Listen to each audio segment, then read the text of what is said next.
Nah, jadi predestinasi Calvinis, Armenian, ya Armenia juga percaya predestinasi, tetapi predestinasi Armenian itu ya tadi, seperti tadi, Allah memilih Diki karena Allah tahu Diki akan berhasil memilih dia. Ya. Lalu diserang pendapat ini, artinya kan itu usaha manusia. Oh bukan, itu kasih karunia. Nah kan jadi bingung. Iya. Jadi nggak tegas gitu konsepnya itu. Ini jadi kalau kasih karunia itu sebetulnya mengesampingkan free will sebetulnya kalau kasih karunia. Ya, tidak ada aspiran daripada orang yang menerimanya. Ya, adalah free will. Contohnya gini, ya. Saudara Michael melihat saya miskin, nggak punya uang, kelaparan. Lalu saudara Michael kasih uang ke saya 100 juta. Lalu saya menerima 100 juta itu dengan free will saya. Betul nggak? Betul, itu sih. Betul kan? Tetapi Iya. tapi bisa nggak orang memuji saya? Hebat, Diki berhasil menerima 100 juta. Nggak bisa. Nggak bisa. Iya.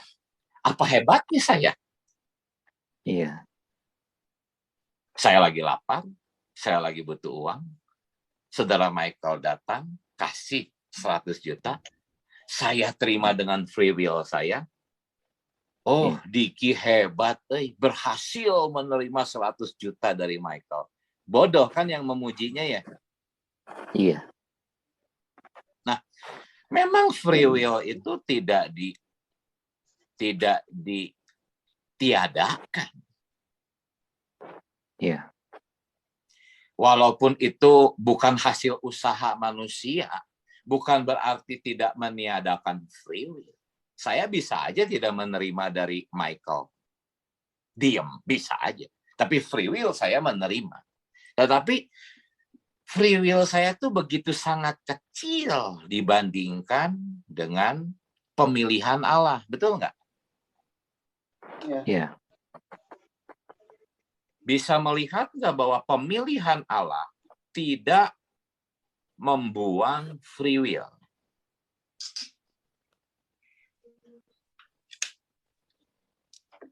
Michael memilih Diki untuk memberi uang 100 juta.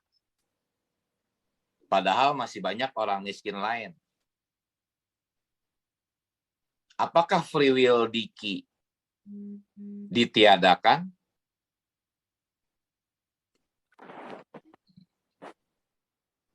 Tidak kan? Enggak. Diki menerima 100 juta pakai free will kan? Ya. Iya.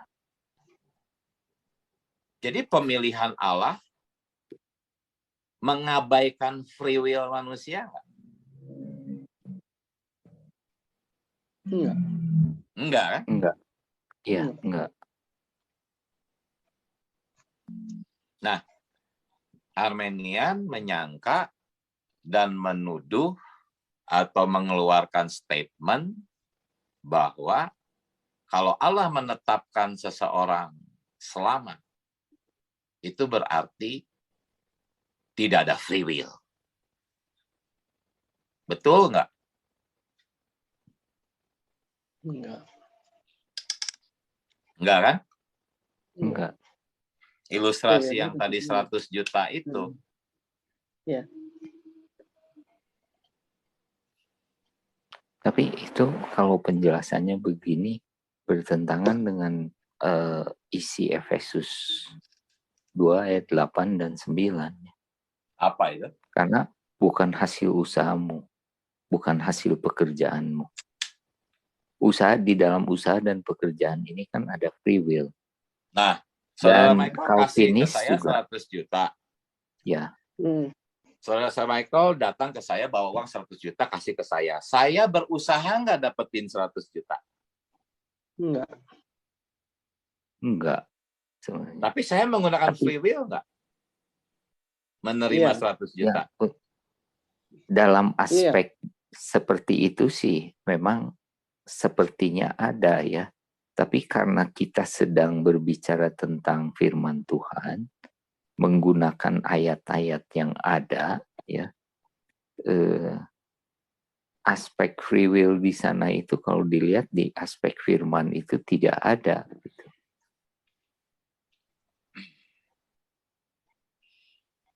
Contohnya juga ya, saya lupa ini dasar ayatnya di mana. Anugerah itu tidak bisa ditolak oleh orang yang menerimanya. Dan anugerah itu tidak bisa diraih dan didapatkan oleh hasil usaha daripada seseorang gitu. Nah, tidak bisa ditolak ini. Ya. Kita harus perbaharui konsepnya ya. Yaitu Saudara Michael kasih 100 juta, mana saya bisa menolak sih. Nggak bisa saya menolaknya. Ya, dari lahir, saya sudah diizinkan hidup sengsara, menderita, kesulitan, kesakitan. Tiba-tiba ada anugerah datang. Nggak bisa nolak saya. Ya. Tetapi ketika saya menerima Tuhan, Tuhan Yesus masuklah ke dalam diriku. Pakai free will nggak?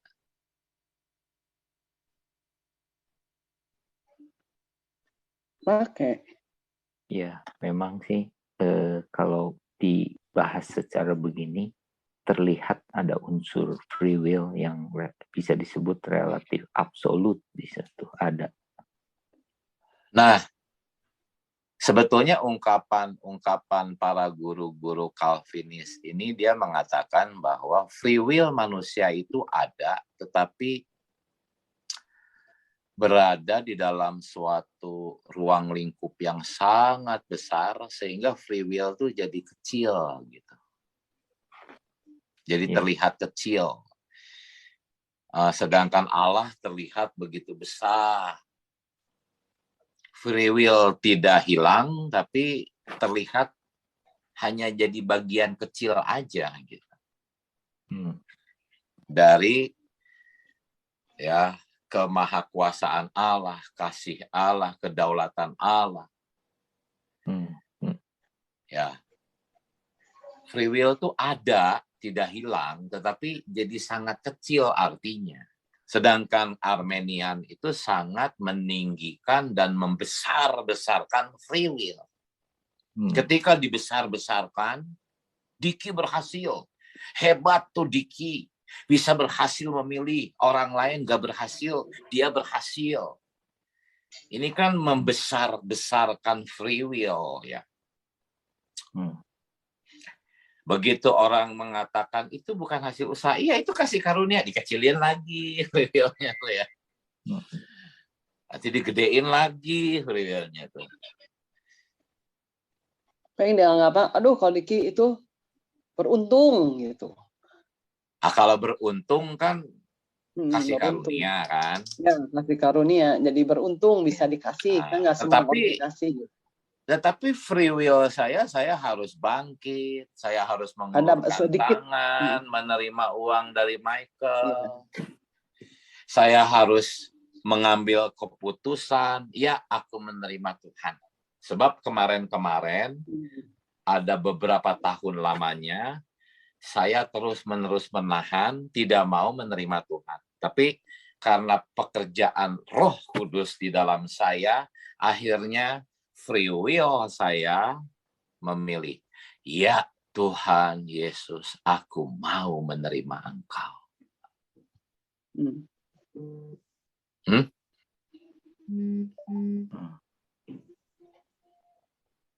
Nah, inilah predestinasi. Predestinasi itu Allah memilih bukan karena usaha manusia. Oke? Ya. Saya tadi berbicara sebenarnya atas dasar pengaruh pengajaran yang saya dengar sebelumnya, maksudnya dulu ya. Saya masih ingat ya itu diajarin 30 tahun lalu. Walaupun mereka ini semua Calvinis kuat di Hokim Tong itu, tapi di dalam perkara ini tadi tidak tersampaikan. Saya ingat di dalam penjelasannya. Yang tadi disebut free will-nya ada tapi kecil peranannya. Dan itu menurut saya benar. Dan kan tadi saudara Diki juga sampaikan Calvinis memang menyatakannya demikian kan. Calvinnya dari sumber Calvinnya sendiri menyatakan demikian. Cuman nggak semua yang menuntut Calvin sampai pada pengertian sana gitu. Karena kan bukunya juga tebal kan, hampir 50.000 lembar.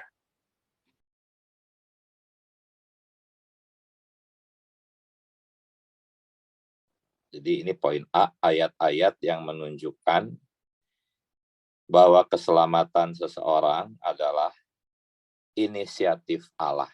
Artinya tuh manusia itu tidak bisa apa-apa jikalau tidak Allah yang memulai, mengambil langkah pertama.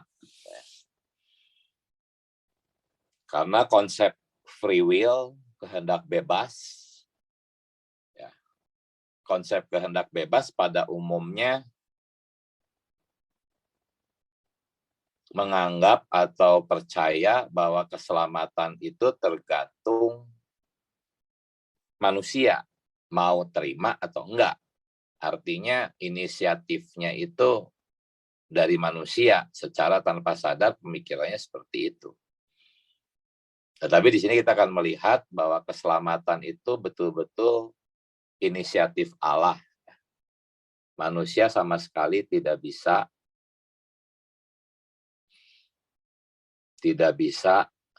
memiliki keinginan bahkan untuk diselamatkan. Ya, ini yang pertama, tidak ada seorang pun yang mencari Allah. Jadi kalau tidak mencari Allah, ya bagaimana bisa mendapatkan Allah? Karena tidak ada seorang pun yang mencari Allah. Kejatuhan manusia membuat tidak ada seorang pun yang mencari Allah. Lalu Yesaya mengatakan, aku telah berkenan ditemukan mereka yang tidak mencari aku. Jadi orang-orang yang diselamatkan itu sebetulnya tidak mencari Allah. Ya, tidak bisa mencari Allah. Tetapi Allah berkenan ya, ditemukan oleh mereka yang tidak mencari Allah. Kalimat selanjutnya, aku telah menampakkan diri kepada mereka yang tidak menanyakan aku. Jadi ini betul-betul inisiatif Allah. Ya. Kalau Allah tidak datang, ya sudah, kita nggak ada yang selamat. Jadi keselamatan adalah dari Tuhan. Yang kedua, tidak ada seorang pun yang dapat datang kepadaku jikalau ia tidak ditarik oleh Bapa yang mengutus aku. Ya. Jadi siapa yang mencari Allah? Tidak ada. Dengan demikian tidak ada yang berinisiatif datang kepada Allah. Ya. Bapaklah yang menarik orang-orang itu. Yang ketiga, setiap orang yang percaya ke dalamnya, ya, ini sering dipakai memberitakan Injil ya. Ayo percaya. Karena setiap orang yang percaya ke dalamnya beroleh hidup yang kekal. Lalu kita menyuruh orang-orang untuk berinisiatif percaya. Tetapi kalimat selanjutnya, ya, ayat berikutnya saya gabungkan di sini. Tetapi oleh Dia kamu berada di dalam Kristus. Ya. Di satu sisi Tuhan berkata barang siapa yang percaya ke dalam Dia, akan selamat. Tetapi di sisi lain, kita bisa berada di dalam Dia itu ya oleh Dia. Ya. Oleh Dia kamu berada di dalam Kristus. Jadi ayat-ayat ini sangat menunjukkan keselamatan itu inisiatif Allah ya. Baik ya, poin keempat. Kukatakan kepadamu, tidak ada seorang pun dapat datang kepadaku kalau Bapa tidak mengaruniakan kepadanya. Ya, kita bisa datang karena Bapa yang mengaruniakan kepada kita. Poin 5. Semua yang diberikan Bapa kepadaku ya akan datang kepadaku.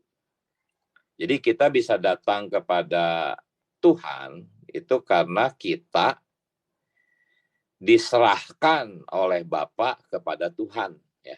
Bukan kita yang datang, ya.